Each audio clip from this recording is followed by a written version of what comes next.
Everyone, good afternoon and welcome back to Sudden Wealth. I hope you're having a very good Sunday. If you do enjoy my content, consider dropping that subscribe and like.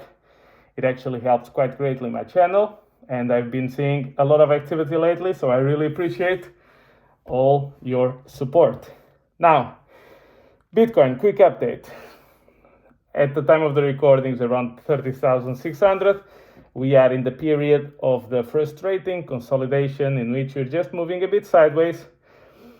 Hopefully, we'll start moving soon on the path to $34,000 to $35,000, and then Ethereum, as I mentioned, over July and August should outperform Bitcoin. We'll see if that happens or not, but that's my conviction. Now, I would like to address a myth around Bitcoin, which I find very curious, and people many times don't even question it.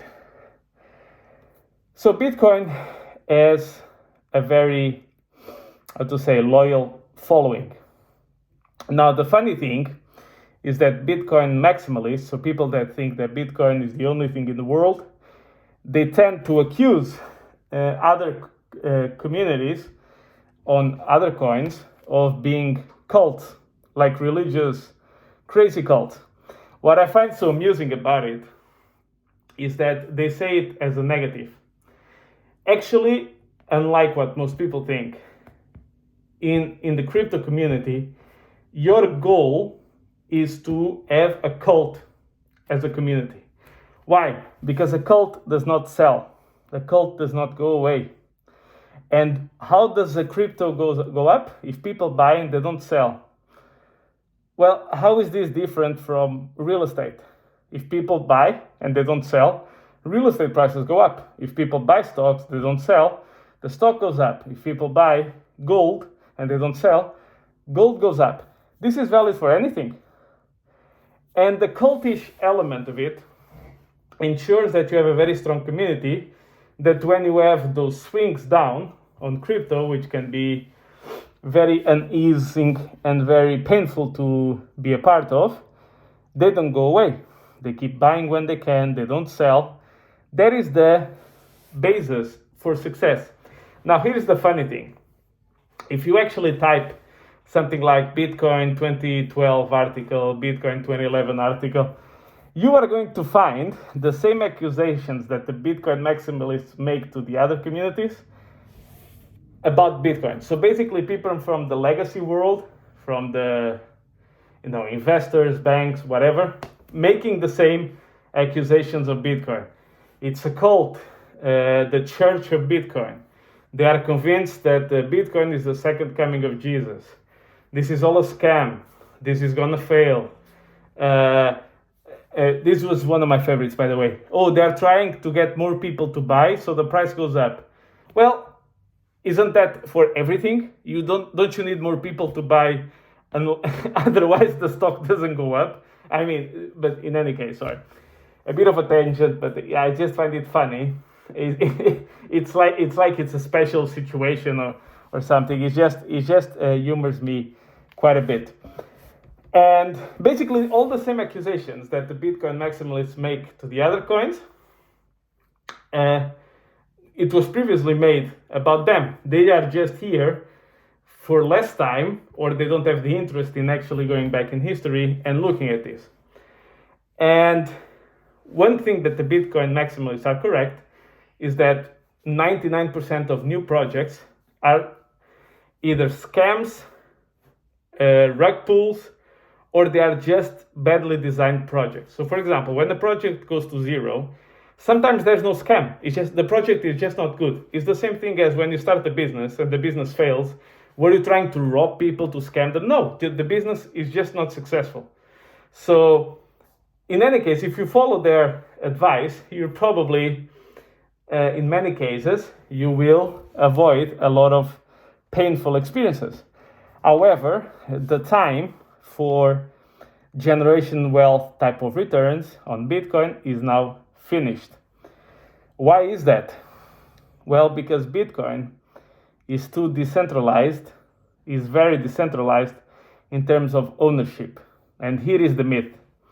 One of the reasons why people love Bitcoin is because it's decentralized. Now, I'm not attacking Bitcoin.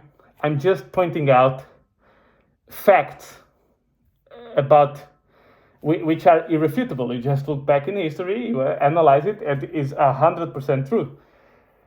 Now, any position that you have, any investment, any whatever, do not fall in love with it.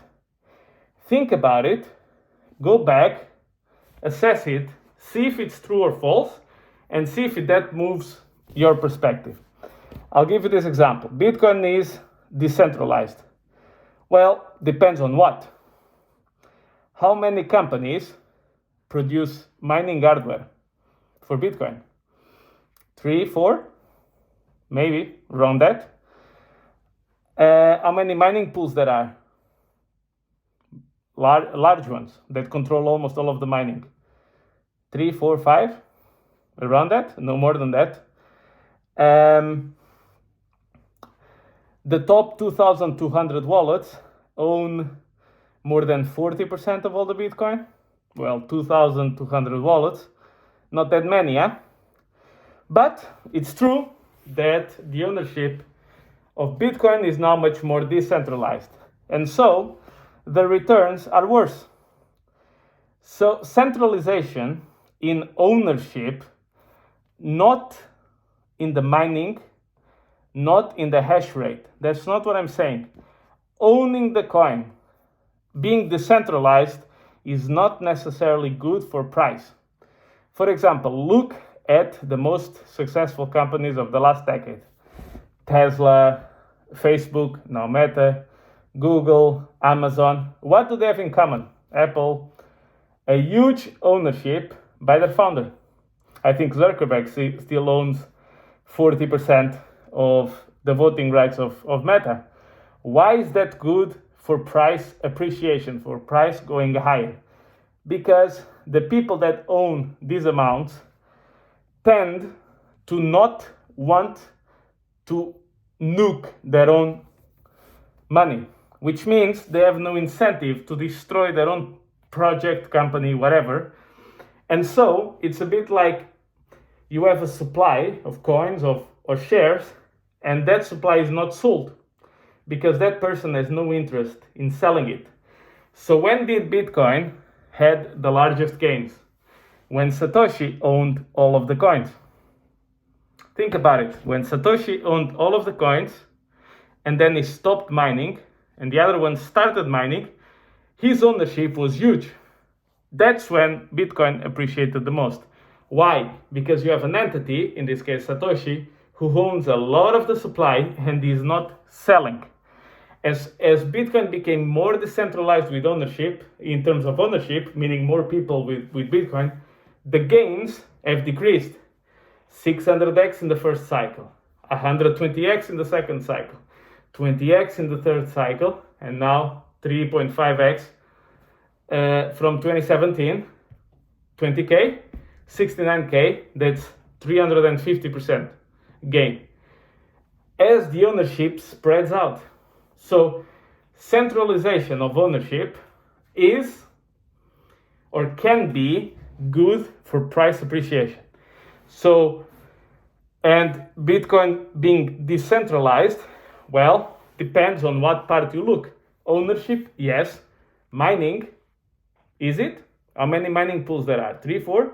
How many companies produce mining hardware? 3, 4? Is it that decentralized on that side? Maybe not. But my point here is on the impact of centralization in the price ownership. The myth is, the more decentralized, the bigger the community, the better. Actually wrong, because that means that you have more people that need to sell Bitcoin to pay their bills to survive. You have less people, let's say like Michael Saylor, who can just buy billions and sit on them because he doesn't need them. But the problem is when it decentralizes too much, the gains start to decrease, exactly because you have more people that actually need to sell it constantly just to live. They tend to make worse decisions. They tend to be less loyal to the project, and so on and so forth. So what I'm trying to say here, I'm not attacking Bitcoin or anything. I'm just saying that sometimes it's important to be aware of these myths, because people just say it out loud as a fact. But when you go a bit deeper into the history, into the real assessment of all the parts of Bitcoin, from ownership to transactions to mining, all of a sudden, maybe it's not exactly as people portray it. And it makes perfect sense. They like to portray things that make sense when you hear them. Why? Because by being Bitcoin maximalists, they also want you to buy their bags, or to buy Bitcoin to push their bags up. So in that field, everyone, there's no holier than thou. There's no, there's no Jesus figures in the space on this subject. I'm just saying, be careful with these dogmas or these assumptions that people repeat many times, but when you actually go test them, they don't pass the smell test. Yeah. So thank you guys for your time, and apologies this video is a bit longer, but I think it was an important message. And do this for any coin, by the way, yours or for stocks or for whatever. Step back, assess, read positions that are not the typical ones that you want to hear. Because if you want Bitcoin, you want positive stuff. You want Bitcoin's going to go up because of this, that, the other. Listen to all the sides, test them with reality, because talking is very cheap.